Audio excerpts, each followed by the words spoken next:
नमो ऐहन्ताणम् नमो सिद्धाणम् नमो आयरीयाणम्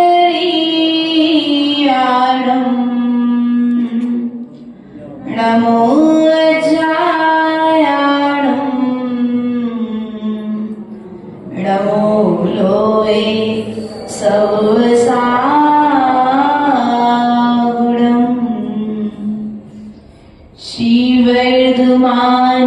श्रीवर्धमानमानन्दम् नौमि नानागुणाकरम्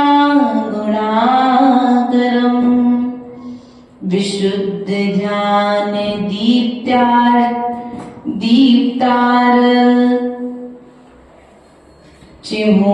चुहुत कर्म समोच्चयम्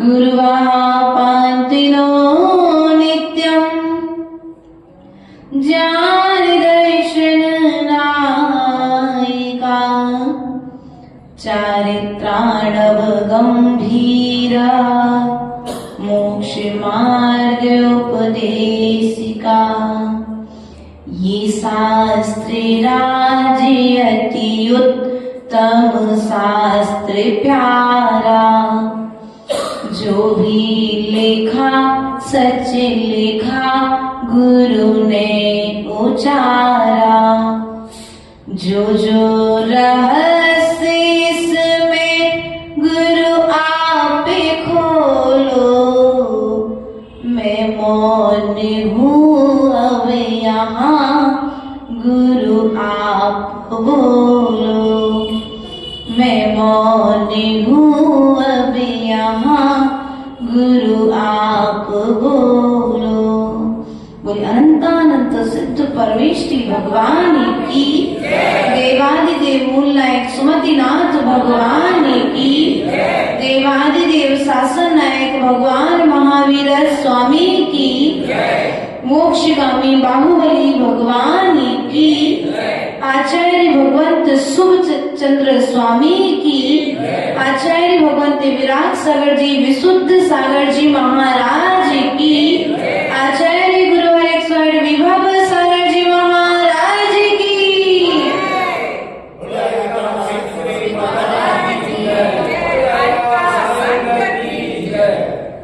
प्रिय बंधुओं, आज हम सभी का परम पुण्य का उदय है। आचार्य भगवत शुभचंद्र स्वामी ने अपनी लेखनी से जिस ग्रंथ राज की संस्कृत टीका की, ऐसे टीका सहित श्रेणिक चरित्र ग्रंथ राज का स्वाध्याय करने का सौभाग्य हम सभी को मिल रहा है। वह श्रेणिक कुमार जिसने मुनिराज की विराधना की तो नरक गति का बंध किया, और वही श्रेणिक कुमार जिस श्रेणिक कुमार ने मुनिराज की वंदना की, तीर्थंकर प्रभु की अर्चना की, सो तीर्थंकर प्रगति का बंध कर लिया। ऐसा वह श्रेणिक कुमार का चरित्र हमारे जीवन को विशुद्ध करने के लिए, हमारे जीवन को पवित्र करने के लिए, हमारे मन को पवित्र करने के लिए, हमारे वचन को पवित्र करने के लिए, हमारी काया को पवित्र करने के लिए, हमारे चारों ओर सकारात्मक ऊर्जा को प्रवाहमान करने के लिए यह ग्रंथ हम सभी ने आज विराजमान किया है। वर्तमान महावीर स्वामी के शासन काल में यह श्रेणिक कुमार का जन्म हुआ।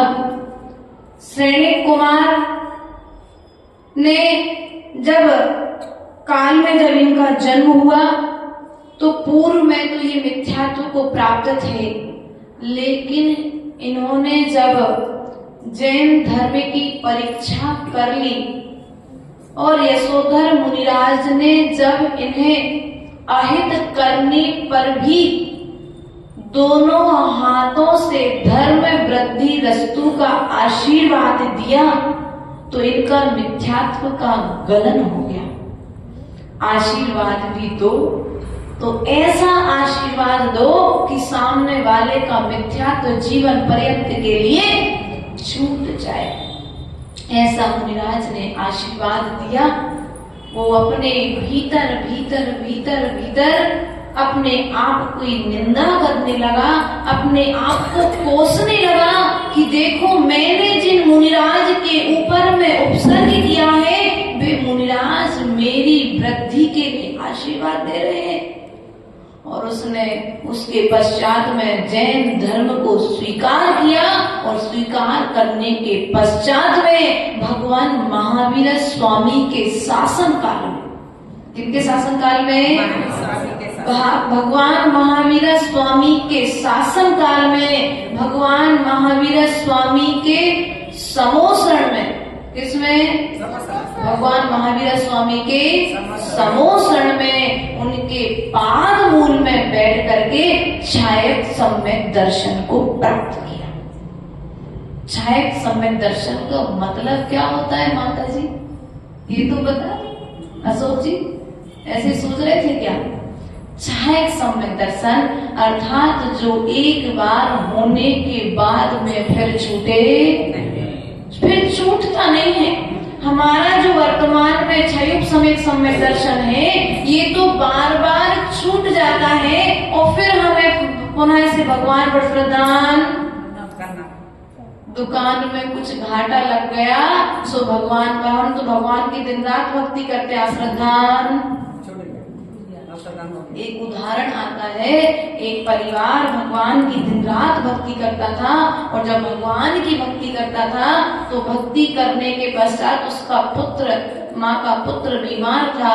भगवान के पास रोज जाती थी, पूजन करती थी, विधान करती थी, लेकिन पुत्र का भी तो पाप कर्म था। माँ पुरुषार्थ करती थी लेकिन माँ के पुरुषार्थ से जितना हो सकता था उतने उस बच्चे को आयु कर्म में साता में कुछ साता परिवर्तित हुई होगी, लेकिन उस जीव का आयु कर्म जैसे ही समाप्त हुआ वह जीव भी अपनी आयु को पूर्ण करके अल्प आयु में ही मरण को प्राप्त। अब उस माँ ने क्या किया? इतना धर्म करती थी, इतना धर्म करती थी, पूरे नगर में उसके बराबर कोई धर्म नहीं करता था, लेकिन बच्चे का मरण हो गया तो उस माँ ने मंदिर जाना। वो मंदिर भी कितना दूर था, मंदिर जैसे ये है ना घर सामने मंदिर के, ऐसा मंदिर और घर था। क्या हुआ? छायक सम्यक सम्यक दर्शन इसी तरह से है। कुछ बिगड़ गया कर्मिक उदय से सो सब कुछ भगवान का, और कुछ बन गया सो सब नहीं। हमारा सम्यक दर्शन छूटता है, ये पंचम काल की विशेषता है। लेकिन ध्यान रखना, एक बार यदि छायक समय पंचम काल में होना नहीं है, लेकिन छायक समय यदि सम्यक दर्शन भी है तो छायक समय सम्यक दर्शन के लिए स्थायित्व बनाए रखने के लिए सदा पुरुषार्थ करना। क्या करना है? सदा पुरुषार्थ करना, कभी भी मिथ्यात्व की शरण में नहीं जाना है। यहाँ पर आचार्य भगवंत ने प्रथम अध्याय के माध्यम से शुभचंद्र स्वामी ने अपनी अल्पता अर्थात अल्प ज्ञानी कह करके अपनी लघुता को प्रकट किया है। 24 तीर्थंकर भगवान की स्तुति की, 24 तीर्थंकरों को नमस्कार किया, गणधर आदि परमेष्ठियों के लिए नमस्कार किया, और उसके पश्चात में जो आचार्य परंपरा आचार्य जो चलते रहे उन सभी आचार्यों के लिए, ऋषियों के लिए, मुनियों के लिए नमोस्तु निवेदन करके उन्होंने कहा कि देखो, जैसे अपने अपने लक्ष्य की ओर बढ़ने वाले जीव, मैं यह लिखने का प्रयास कर रहा हूँ, लेकिन मैं कोई महानता बताने के लिए नहीं लिख रहा हूँ कि मैं बहुत महान हूँ, मैं बहुत बड़ा ज्ञानी हूँ। इस महानता को बताने के लिए मैं इस ग्रंथ का लेखन नहीं कर रहा हूँ। लेकिन उन्होंने कहा कि देखो, जब कोयल अपनी आवाज में गाती है तो कौवा भी अपनी आवाज में बोलता है कि नहीं बोलता है? कोयल को जब अपनी आवाज में, कोयल जैसा नहीं गा सकता कौवा, लेकिन क्या कौवा बोलना छोड़ देगा क्या? बोलो माताओ, माता जी हमारी आवाज आपकी जैसी नहीं है, अब हमारे जैसी नहीं है तो गाओगे नहीं क्या?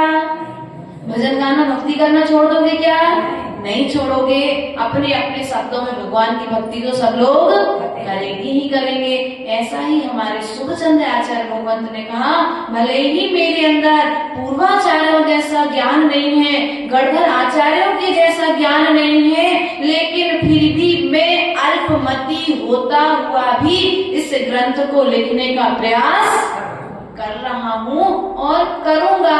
जिस प्रकार से जंगल का राजा शेर होता है तो शेर अपनी आवाज में बोलता है, लेकिन क्या मेढक बोलना बंद कर देता है क्या? नहीं करता है। मेढक भी अपने स्वर में समय आने पर बोलता है। उसी प्रकार से भले ही मैं सिंह की तरह गर्जना नहीं कर सकता, जब तीर्थंकर बोले तो तीनों लोक में शांति हो गई। उनके आभा में, उनके प्रभाव में आते ही 1200 योजन तक क्या हुआ? सुभिक्ष हो गया। लेकिन फिर भी मैं प्रयास कर रहा हूँ इस ज्ञान को, जो मेरे पास मति ज्ञान और श्रुत ज्ञान है, उस मति ज्ञान और श्रुत ज्ञान को प्रभु की स्तुति में लगाने का। व्यक्ति बोलता है, एक बोलने वाला व्यक्ति है और गूंगा बोल नहीं पाता, लेकिन फिर भी गूंगा बोलने का पुरुषार्थ तो करता ही है। मन में भीतर में भाव तो बोलने का रखता ही है। उसी प्रकार से मैं भले ही ज्ञान की अपेक्षा से गूंगा हूँ, पूर्वाचार्यों की अपेक्षा, गणधर आचार्यों की अपेक्षा से, लेकिन फिर भी मैं भगवान की स्तुति करने का पुरुषार्थ कर रहा हूँ। उसके पश्चात में उन्होंने कहा, जैसे कोई पुरुष, लंगड़ा पुरुष, कौन? लंगड़ा पुरुष है, वो चल नहीं पाता, लेकिन फिर भी मंजिल पर पहुंचने की कोशिश तो करता ही है। खिसक खिसक के जाता है, धीरे धीरे दूसरे का सहारा लेकर के जाता है, लेकिन फिर भी मंजिल तक पहुंचने का पुरुषार्थ करता है। उसी प्रकार से मेरे पास में पूर्वाचार्यों की तरह ज्ञान नहीं है, लेकिन फिर भी मैं ज्ञान की अपेक्षा से लंगड़ा हूँ, लेकिन फिर भी मैं कोशिश तो लिखने की, स्तुति करने की कोशिश तो करूंगा। उसके पश्चात में उन्होंने कहा, जिस प्रकार से समुद्र को पार करके एक जहाज दूसरे किनारे पर लग जाता, बड़ा जहाज, बड़े जहाज में बैठने वाला व्यक्ति जब एक किनारे से दूसरे किनारे तक पहुंच जाता है, तो क्या कोई छोटे जहाज में बैठने वाला व्यक्ति दूसरे किनारे तक नहीं पहुंचेगा? अर्थात पहुंचेगा। बड़े जहाज का पीछा करते जाएगा, धीरे धीरे वो भी वहां तक पहुंच जाएगा। उसी प्रकार से जो स्तुति हमारे तीर्थंकरों की स्तुति, जो गणधरों ने की है, जो चक्रवर्तियों ने की है, जो स्वर्ग के देवताओं ने की है, वैसी स्तुति मैं तो नहीं कर सकता, लेकिन फिर भी उनके कर कमलों के पीछे पीछे चलने से मैं भी कुछ स्तुति कर पाऊंगा, ऐसा मैं पुरुषार्थ कर रहा हूँ। उसके पश्चात में उन्होंने कहा, कुंथु सबसे छोटा जीव होता है एक, वो कुंथु का जीव का जो शरीर है वो सबसे छोटा होता है, और कई देहधारी 500 धनुष तक की काया को धारण करने वाले जो जीव हैं, भले ही वो कुंथु का जीव है, लेकिन है तो शरीरधारी ही ना। चाहे 500 मेरु पर्वत के समान किसी की काया हो, चाहे उस चींटी के शरीर के बराबर उसकी काया हो, काया कहलाएगा तो काया वाला ही ना। उसी प्रकार से मैं जो स्थिति लिखने जा रहा हूँ, वह स्तुति चाहे बहुत सारे छंदों में लिखी जाए, चाहे टूटे फूटे शब्दों में लिखी जाए, लेकिन कहलाएगी तो स्तुति ही कहलाएगी, कर्म की निर्जरा करने वाली ही होगी। उसके पश्चात उन्होंने अल्पता को प्रकट करते हुए उन्होंने कहा, आचार्य भगवंत ने, कि जिस प्रकार से हजारों छंदों को लिखने वाला कवि कहलाता है, उसी प्रकार से कुछ छंदों को लिखने वाला, एक कविता को लिखने वाला व्यक्ति भी कवि कहलाता है। भले ही सागरों अर्थात कोड़ा कोड़ी की संख्या में जो श्रुत की रचना हुई है, मैं उतनी रचना तो नहीं कर सकता, लेकिन इस श्रुत समुद्र में अवगाहन कर कुछ छंदों में प्रभु की स्तुति तो कर ही सकता हूँ। ऐसे भविष्य के होने वाले तीर्थंकर, कौन? भविष्य के होने वाले पद्म नाम के तीर्थंकर के चरणों में मैं नमस्कार नमोस्तु निवेदित करते हुए इस ग्रंथ को प्रारंभ करता हूँ। उन्होंने अल्पता प्रकट की और अल्पता प्रकट करने के पश्चात में उन्होंने इस ग्रंथराज के अंतर्गत पूर्वाचार्यों ने फिर काल द्रव्य की व्यवस्था बताई। काल कितने होते हैं? 6 काल होते हैं। सुखमा काल, सुखमा सुखमा काल, सुखमा काल, फिर दुखमा सुखमा काल, फिर उसके पास साथ में चौथा काल आता है दुखमा सुखमा और 5वां दुखमा और 6वां काल आता है दुखमा दुखमा। अर्थात जो प्रथम काल की व्यवस्था है वो सुखमा सुखमा काल है, अर्थात भोग भूमि की तरह जहाँ पर सुख है वहां पर जीवों को भोजन बनाने के लिए नहीं जाना पड़ता है। कल्प वृक्षों से उनके सब तरह की पूर्तियां हो जाती हैं। उसके पश्चात में दूसरा काल आता है सुखमा काल, जहाँ के जो मनुष्य हैं, मनुष्य के शरीर की ऊंचाई 2 कोस की होती है और यहाँ की जो व्यवस्था है हरिवर्ष क्षेत्र के समान यहाँ पर बताई गई है। उसके पश्चात में तीसरा काल आता है दुखमा सुखमा काल। कौन सा काल आता है? दुखमा और सुखमा काल। यहाँ पर आचार्य परमेष्ठी कहते हैं यह जघन्य भोग भूमि। कौन सी भोग भूमि है? जघन्य भोग भूमि है। उसके पश्चात में अपना चौथा काल आता है। चौथा काल जो है यह दुखमा और सुखमा काल है। यहाँ पर ये जो व्यवस्था है विदेह क्षेत्र के समान यहाँ पर व्यवस्थाएं हैं। सुख दुख की जो व्यवस्थाएं हैं यहाँ पर कर्म भूमि भी यहाँ से कह सकते हैं अपन, है ना। उसके पश्चात में भरत क्षेत्र के लिए कर्म भूमि कहा गया है। उसके पास आता है 5वां दुखमा काल, जहाँ पर पुण्य और पाप और शुभ और अशुभ आदि जो क्रियाएं हैं वो धूप और छांव की तरह व्यक्ति के साथ में चलती रहती हैं। उसके पश्चात में अपना दुखमा काल जो अपना 6वां काल है दुखमा दुखमा काल, यहाँ पर व्यवस्थाएं जो है अभी तो तुम लोगों के लिए फिर भी कुछ दीप आपके लिए धर्म देखने के लिए मिल रहा है, लेकिन जो 6वें काल में धर्म रहेगा वह दीपक की ज्योति के समान धर्म रह जाएगा। किसकी ज्योति के समान? एक तो सूर्य की रोशनी, दूसरी चंद्रमा की रोशनी और तीसरी दीपक की रोशनी। अभी समझ लो, आपको यदि पंचम काल में कहें चलो एक बल्ब की रोशनी बराबर भी आपको धर्म मिल रहा है तो इस पंचम काल में जितना बन सके उतना धर्म कर लेना और धर्म करके अपना रिजर्वेशन स्वर्ग के लिए करा लेना। क्या कराना है? अपना टिकट, आपको शिखर जी जाने के लिए टिकट करा के ना अभी से व्रत नियम संयम श्रावक के 6 आवक सुकर्तव्य बताए गए हैं, उनको करके आप अपना रिजर्वेशन अभी से करा लेना, वरना फिर आगे व्यवस्था। अभी जो धर्म आपको देखने मिल रहा है वो 6वें काल में धर्म देखने के लिए मिलने वाला मात्र दीपक की ज्योति की तरह रह जाएगा। उसके पश्चात में कौन सुनाने आएगा, कौन समझाने आएगा, इसका कोई भरोसा नहीं है। उसके पश्चात में आचार्य भगवान ने काल की व्यवस्था बताई। काल की व्यवस्था बताने के पश्चात में आचार्य भगवान शुभचंद्र स्वामी ने क्षेत्र की व्यवस्था बताई। भरत क्षेत्र कहाँ है? तो उन्होंने कहा पहले 3 लोक की रचना बताई। 14 राजू प्रमाण जो अपना 3 लोक है, 3 लोक के मध्य में जैसे अपने शरीर के मध्य में नाभि है, ऐसे 3 लोक के मध्य में मध्य लोक अर्थात जम्बू द्वीप है जो 1 लाख योजन का है। जम्बू द्वीप, उसकी एक चौड़ाई जो सुमेरु पर्वत उसकी चौड़ाई कितनी है? 1 लाख योजन है। ऊंचाई की अपेक्षा से 1,40,000 योजन, 40 योजन की चूलिका है। 1000 योजन नीचे जमीन पर नींव की तरह है और 99,000 योजन ऊंचाई में दिखाई देता है। उसके पश्चात उन्होंने कहा इस जम्बू द्वीप में भी यह सुदर्भ विदेह क्षेत्र आदि के माध्यम से भरत क्षेत्र है। कौन सा क्षेत्र है? एक भरत क्षेत्र है। भरत क्षेत्र में भी भरत क्षेत्र की रचना भी कैसी है? धनुष की तरह है। किसकी तरह है? धनुष की तरह है। वह धनुष की तरह जो रचना है उसमें धनुष की तरह जैसे त्रियंचा खींचते ना उसमें, उसी प्रकार से गंगा आदि सिंधु नदियां वहां पर उस क्षेत्र को विभाजित करती हैं।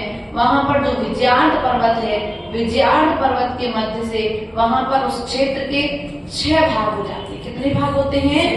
पहला जो दक्षिण क्षेत्र में है, जो भरत क्षेत्र है, उसमें दक्षिण भाग में जो है पहला भरत क्षेत्र, उसके पश्चात में 5 मलेच्छ खंड है। कितने मलेच्छ खंड है? 5 मलेच्छ खंड है। 5 मलेच्छ खंडों के बाद में वहां पर भरत क्षेत्र में एक राजगृही नाम की नगरी है। क्या है नगरी का नाम? राजगृही नाम की नगरी है। और राजगृही नगरी के राजा का नाम क्या है? बोलो तो। उपसैनिक। क्या नाम है उस नगरी के राजा का नाम? उपसैनिक है। और उपसैनिक के रानी का नाम क्या है? इंद्राणी। क्या नाम है?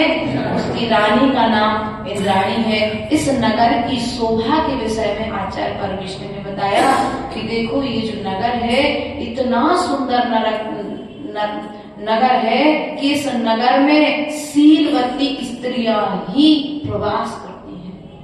इतना सुंदर वातावरण, चतुर्थ काल का, लगभग ये चतुर्थ काल की घटना है। इतना सुंदर है कि उस राज्य में किसी को भी किसी भी तरह का दुख नहीं है। किसी को किसी भी तरह की कोई तकलीफ, किसी का किसी से बैर विरोध। यदि यहाँ पर किसी को ईर्षा होती है एक दूसरे से, तो किसी के धन को, वैभव को देख कर के ईर्षा नहीं होती। अपन लोग तो आज दूसरे की बढ़ोतरी देख करके क्या करते हैं?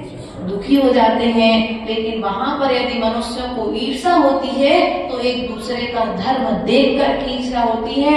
वे ऐसा विचार करते हैं कि हमारा मित्र इतना ज्यादा धर्म कर रहा है तो मुझे भी इससे ज्यादा धर्म, यहाँ पर इतना ज्यादा मेरे मित्र ने दान दिया है तो मुझे भी इतना ज्यादा दान। यदि वहां पर प्रतिस्पर्धा होती है तो मात्र वहां पर धर्म के क्षेत्र में प्रतिस्पर्धा दिखाई देती है। अन्य क्षेत्र में सभी जन मैत्री भाव के साथ रहते हैं। यहाँ पर कल्प वृक्ष के समान यहाँ पर वृक्षों की रचना है। तालाबों में सुंदर सुंदर कमल खिले हुए हैं। नाना तरह की यहाँ पर उन्होंने नगर की रचना के विषय में आचार्य परमेश्वर ने बताया है। और आचार्य परमेश्वर ने कहा कि यहाँ पर ये जो घर है, घर भी कैसे हैं? जैसे सुमेरु पर्वत स्वर्ण के समान दिखाई देता है। क्या कहा आचार्य परमेश्वर ने? जैसे सुमेरु पर्वत स्वर्ण के समान दिखाई देता है, उसी प्रकार से यहाँ के मनुष्यों के घर भी इतने स्वच्छ और सुंदर हैं। ऐसा लगता है जैसे सुमेरु पर्वत का भाग ही यहाँ आकर के बिखर गया हो, अपनी आभा और प्रभा को लिए हुए खड़ा है। इतना सुंदर वह मनोरम दृश्य। एक बार अपने मन में विचार करो कि काश हमारा जन्म भी उस राजगृही नगरी में हुआ था कि नहीं हुआ था। यहाँ का जो राजा, क्या नाम था? उपसैनिक नाम का ये जो राजा है, ये राजा जो है, इस राजा के पास इतनी धन संपत्ति कैसे आई? विचार किया कभी धनपाल जी? राजा के पास में इतनी धन संपत्ति कैसे आई? तो यहाँ पर आचार्य परमेश्वर शुभचंद्र स्वामी ने कहा कि ये जो धन संपत्ति राजा के पास में आई है, ये राजा के पास धन संपत्ति पात्रों के दान के प्रभाव से आई। किसके प्रभाव से आई है? पात्रों को दान दिया था। क्या दिया था? पात्रों का अपमान नहीं किया था। आज हम क्या करते हैं? वो पात्रों का तो सत्कार करते हैं कि नहीं करते माताओं? कई बार मिथ्या दृष्टि जीव जिनसे हमारा कोई स्वार्थ सदने वाला हो, सो उनका तो हम सम्मान करते हैं, लेकिन पात्रों की सेवा से कई बार वंचित रह जाते हैं। लेकिन राजा जो उपसैनिक था, इसके नगर में सदा साधुओं का आना, जैसे अपने नगर में आते ना कि एक साधु गए, दूसरे साधु फिर आ गए, दूसरे जाएंगे, फिर तीसरे आ जाएंगे, तो कभी तुम लोग को धर्म का विच्छेद होता ही नहीं है। तुमको लगातार धर्म सुनने मिलता रहता है। ऐसे ही वहां पर जो उपसैनिक था, उपसैनिक के नगर में भी तुम्हारे बाहुबली काल में जैसा वातावरण बनता था। वहां पर सदा नगर में साधुओं का आना जाना रहता था। तो अपने राजा उपसैनिक का भी एक ही कार्य था कि जैसे नगर में राजा आते थे, मुनिराज आते थे, वह अपने समस्त कार्यों को छोड़ करके सर्वप्रथम मुनिराज की वैयावृत्ति में जाता था, उनका आगमन करता था, आगमनी में जाता था, उनको आहार दान देता था। आहार दान देने के पश्चात में ही भोजन ग्रहण करता था। कौन करता था बेटा? उपसैनिक राजा किसके पिता थे? सैनिक राजा के पिता थे। कौन से नगर के राजा थे? राजा के राजा थे। उनकी पत्नी का नाम क्या था? इंद्राणी था। वह इंद्राणी भी अपने पति का साथ देती थी। अब यहाँ पर पता नहीं कितनी इंद्राणी है, लेकिन अभी तो हमें एक ही इंद्राणी जैसी और अपने उपसैनिक जैसा जोड़ा दिखाई देता है। ये इंद्राणी जैसी दिखती है चित्तौड़ा जी, और हमारे नरेंद्र जी भी अपने ऐसे ही है, बिल्कुल एक दूसरे पे सब विपरीत परिस्थितियों को, राज्य के सब कार्यों को छोड़ करके पहले हमें क्या करना है? अपना कर्तव्य निभाना है। आहार दान साधु को नहीं देना है, मुझे तो अतिथि संविभाग व्रत का पालन करना है। मेरा नियम है कि मैं शुद्ध भोजन करूंगा, तो पहले मैं उसी शुद्ध भोजन में से क्यों ना कुछ ग्रास साधु को दे दूं, तो मेरा ग्रास देना भी धन्य। बहुत सारे श्रावक व्रती होते हैं, लेकिन सबका भाव चौका पड़गाहन करने का, अतिथि संविभाग व्रत पालन करने के लिए कहीं तो पुण्योदय से साधु आते हैं। हमें तो नहीं लगता कि कभी ऐसा उपसैनिक के जीवन में दिन आया होगा कि उसे मुनिराजों के दर्शन से वंचित रहना पड़ा हो। उसने पूछा, ये धर्म का फल अर्थात तुम्हारे पास में धन है, वैभव है, अच्छी सुंदर पत्नी है, सब कुछ है, तो ये किसका फल है? तो उन्होंने तीर्थंकर भगवान ने कहा कि ये सब जो फल है ये धर्म का फल है। किसका फल है? ये धर्म का फल है। इसलिए सब कुछ छूट जाए और सब कुछ रूठ जाए। क्या? सब कुछ बोलो, सब कुछ छूट जाए और सब कुछ रूठ जाए, लेकिन धर्म नहीं छूटना चाहिए। क्या नहीं छूटना चाहिए? सदा भगवान के चरणों में आकर के भैया एक भावना करना, भगवान जितनी संपत्ति है यदि वो कल छूटती थी तो आज छूट जाए, लेकिन मेरे श्वासों, अंतिम श्वासों तक मेरे जीवन में धर्म बना रहे। क्योंकि भोग भूमिया जीव जो है, भोग भूमि में किसका जन्म होता है? तो आचार्य परमेश्वर सुखचंद्र स्वामी ने कहा कि भोग भूमि में उसी जीव का जन्म होता है जो आहार दान देता है। क्या करता है? आप लोग देते हो क्या ना? माता जी चतुर्मास में भी दिया, अभी भी दे रहे हैं, और जो आगे साधु आएंगे उनको भी हम देते रहते हैं। धन्य है तुम्हारा पुण्य, अहो भाग मानना अपने जीवन को। भैया अपने जीवन को अहो भाग मान करके साधु के पास जाना। पता नहीं इस स्टेशन पर आने वाली कौन सी गाड़ी हो जिसमें तुम्हें बैठ करके जाना पड़ेगा, कौन सी श्वास तुम्हारी अंतिम होगी, और कौन सा साधु तुम्हारे कानों में नमोकार मंत्र सुना रहा होगा, इसका कोई भरोसा। इसलिए जो भी साधु तुम्हारे नगर में आए, उनकी जो रीति है, जो नीति है, उनकी वैयावृत्ति का जो तरीका है, उस तरीके से उनकी वैयावृत्ति करके अपने आप को अहोभाग बोलो तो सौभाग्य मानोगे कि नहीं मानोगे? अरे यार कितने साधु आते हैं, हम नहीं जा रहे, ऐसा तो नहीं विचार करोगे? अगर ऐसा विचार कर लिया ना, तो फिर तुम उपसैनिक के जैसे जीवन में कार्य। हमें महापुरुषों का यह जो जीवन है, हमारे जीवन को सुधारने वाला है। हमारे ये जो इनका चित्रण है, हमारे चरित्र के निर्माण के लिए। किसके लिए है? हमारा चरित्र भी इनके जीवन की तरह बन सके। इसलिए आज हमने इस प्रथम अध्याय में जो उपसैनिक के विषय में आचार्य भगवंतों ने जानकारियां, ज्ञान हमको प्रदान किया था, हमने उस ज्ञान को समझने का प्रयास किया है। प्रयास इसलिए किया है क्योंकि यह प्रयास हमारे कर्म की निर्जरा का प्रयास है। किसका प्रयास है? ये कर्म की निर्जरा का प्रयास है। इसलिए सदा हमें ग्रंथों का अध्ययन निरंतर करते रहना चाहिए, और यम, नियम और संयम। क्या बोलो? यम, नियम और संयम। यम अर्थात जीवन पर्यंत के लिए। किसके लिए? जीवन पर्यंत के लिए किसी भी वस्तु का त्याग करना।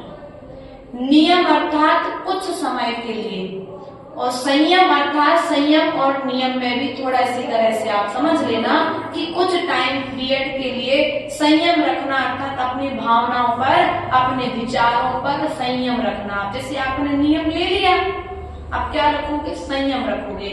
मन कह रहा है कि प्यास लगी बहुत तेज की, लेकिन रात के 9 बज गए, हमने तो नियम लिया था महाराज जी से कि रात को पानी, अब क्या करोगे?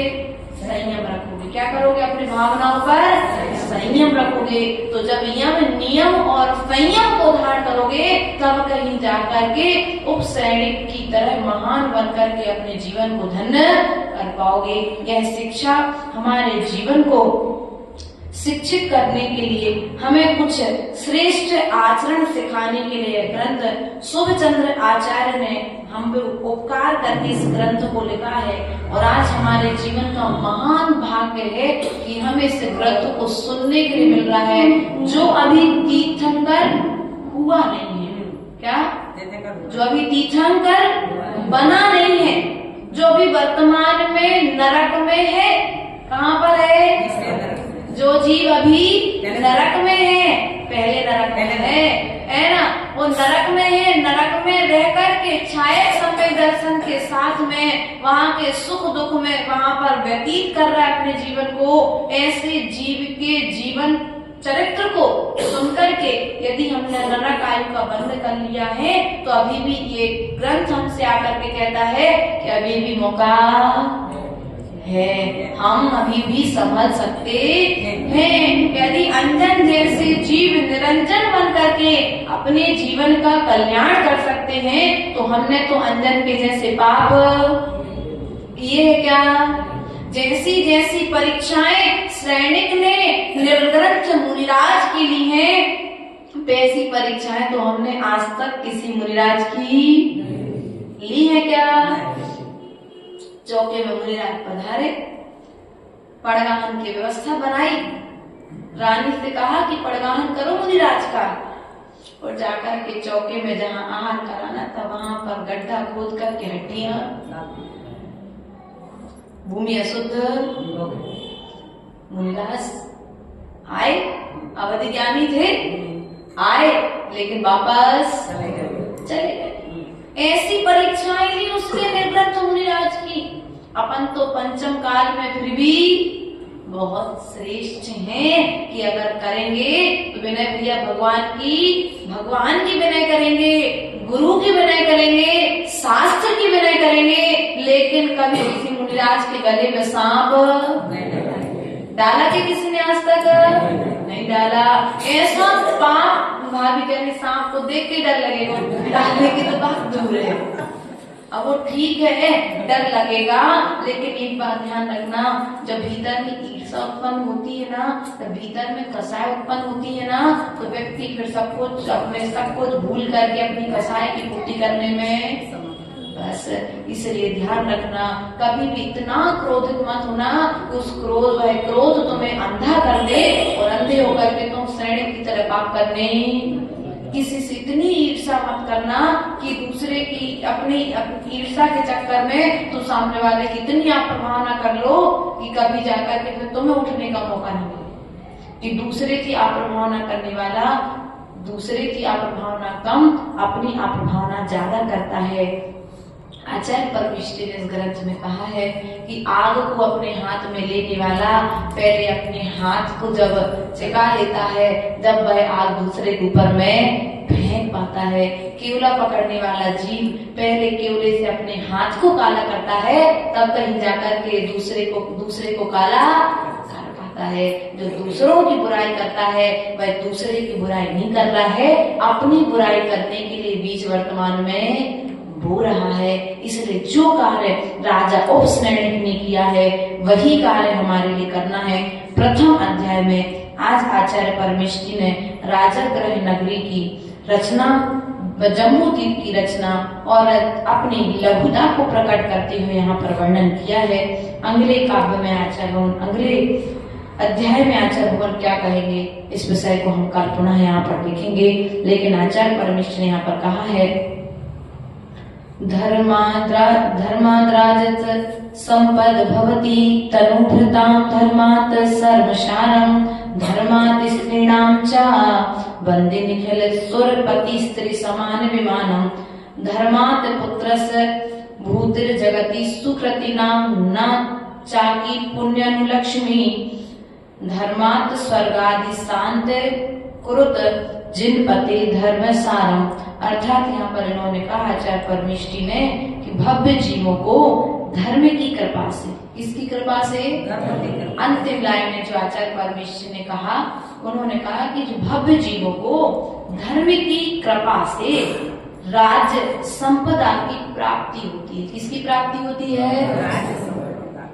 अगर आज तुम्हारे पास धन वैभव संपत्ति है तो समझ लो कि आपने पूर्व जन्म में धर्म किया था, और आज यदि धर्म नहीं कर रहे हो तो आगे मिलने वाला नहीं मिलेगा। क्या जो आप बोलते थे एक भजन, जो बोएगा वही पाएगा, तेरा किया आगे आएगा, सुख दुख है क्या फल कर्मों का, जैसी करनी वैसी भरनी।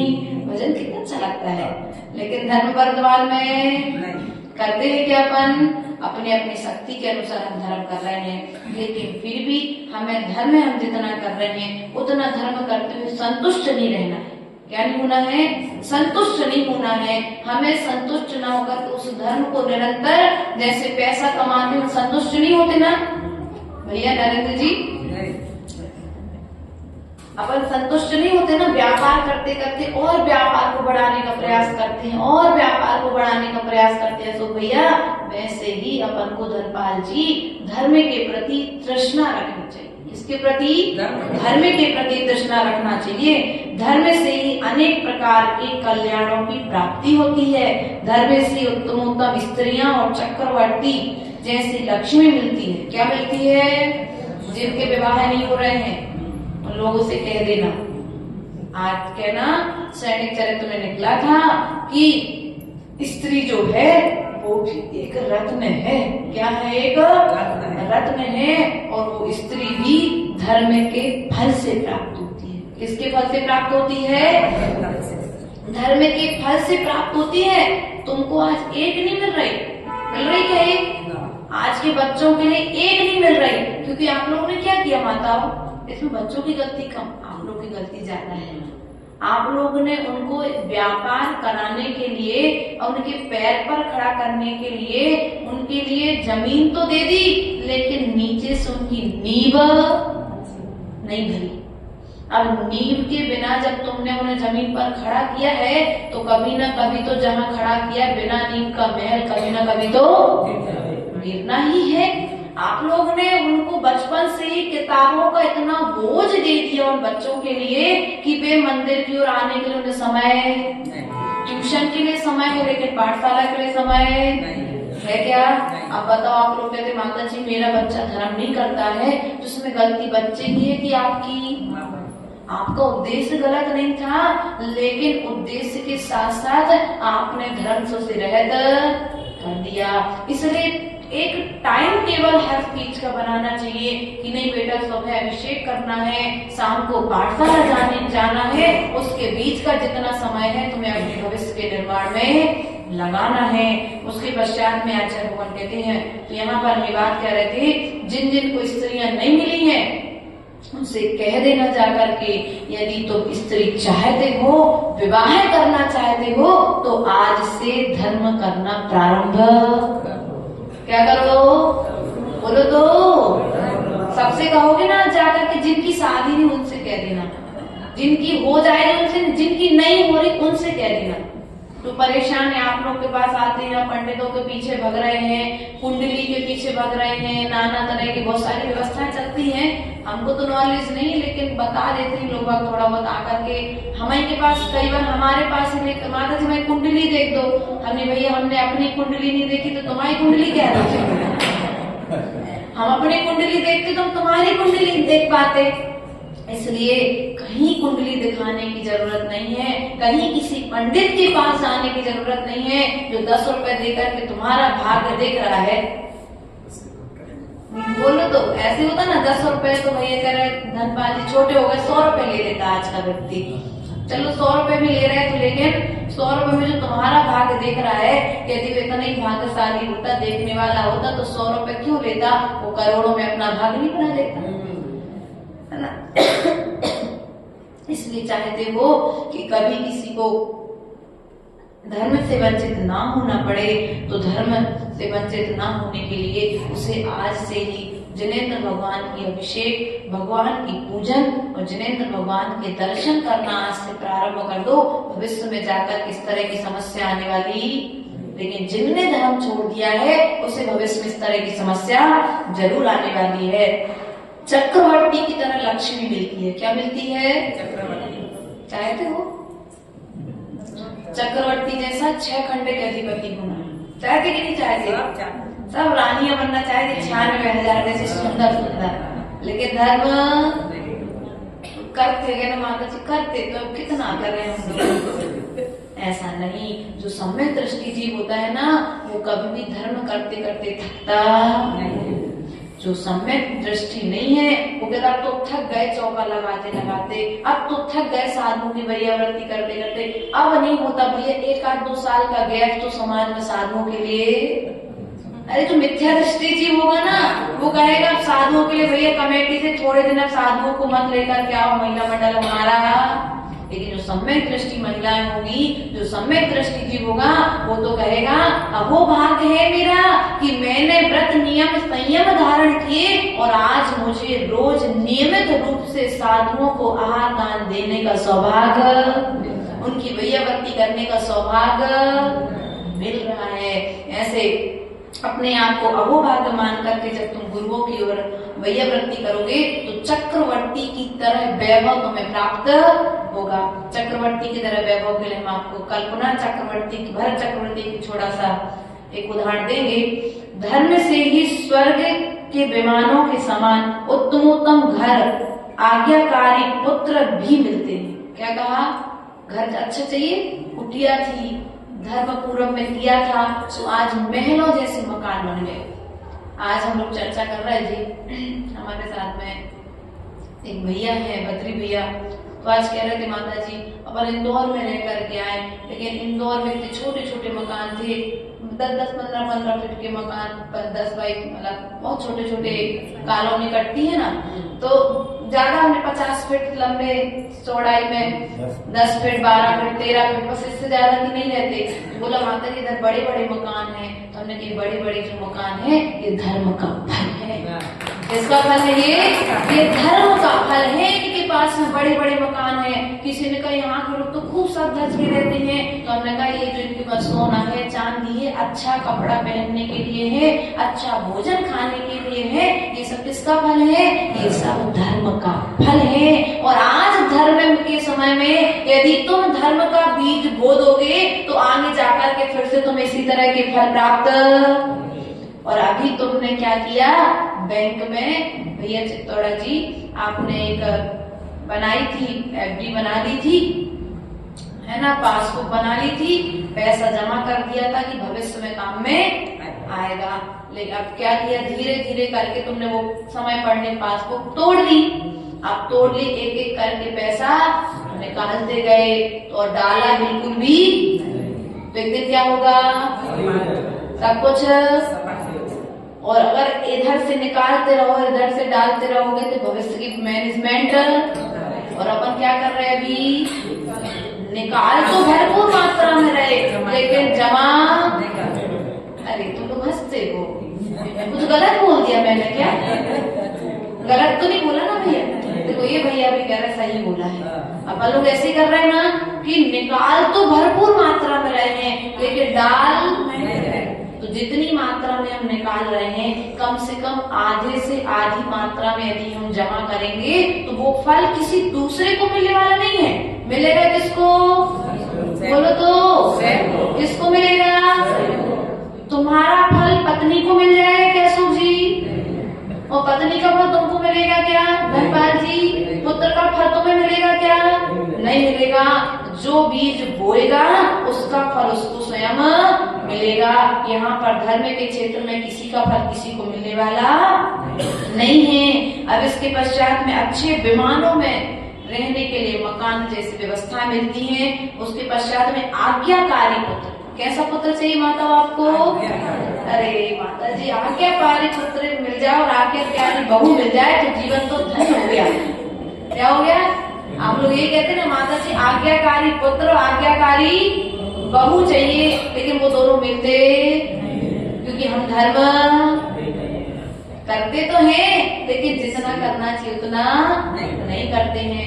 धर्म करते करते कभी थकना नहीं तो उत्तम पुत्र की प्राप्ति होगी। इसलिए भक्त जीवों को जिनेंद्र भगवान के सारभूत उत्कृष्ट धर्म की अवश्य ही आराधना निरंतर करनी चाहिए। ऐसा आचार्य भगवंत शुभचंद्र स्वामी ने हमारे लिए उपदेश दिया है। धर्म के फल को चक्रवर्ती ने किस प्रकार से प्राप्त किया था, इस बात को हम पुनः आपके बीच में कल प्रस्तुत करेंगे, क्योंकि चक्रवर्ती जैसे वैभव की बात यहाँ पर कही गई है। तो चक्रवर्ती का वैभव हम आपको कल बतलाएंगे। चक्रवर्ती ने कौन सा पुण्य किया था, वह राज्य में रहते हुए किस तरह की भावना करता था, इस बात को हम कल पुनः सुनेंगे।